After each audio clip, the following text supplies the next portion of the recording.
আজকে আমি মুরগি রান্না করব। প্রথমে পেঁয়াজগুলো বাদামি কালার করে ভেজে নিলাম, তারপরে হলুদ, মরিচ, ধনিয়া, জিরা, গরম মশলা, দারচিনি, এলাচি, তেজপাতা এগুলো দিয়ে নেড়ে চেড়ে নিলাম। পানিটা দিয়ে দিলাম কারণ পেঁয়াজগুলো পুড়ে যাচ্ছিল।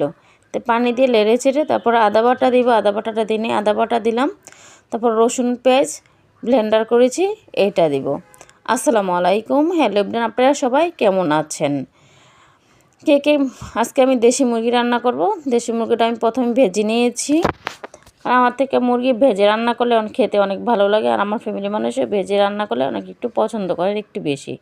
তাই মুরগির মশলাগুলো ভালো করে কষাই নিলাম। এই যে কষাই নিলাম, কষানো হয়ে গিয়েছে। এখন মুরগিগুলো দিয়ে দিলাম।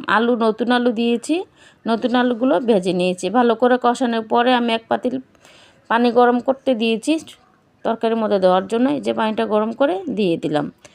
কে আমার রান্নাটা ভালো লাগলে অবশ্যই একটা ফলোয়ার দিবেন, একটা লাইক দিবেন, একটা কমেন্ট দিবেন, এমনকি একটা শেয়ার দিবেন, এমনকি একটা সাবস্ক্রাইব করিবেন। রান্নাটা কেমন হলো সবাই জানাবেন কমেন্টের মাধ্যমে। আল্লাহ হাফেজ।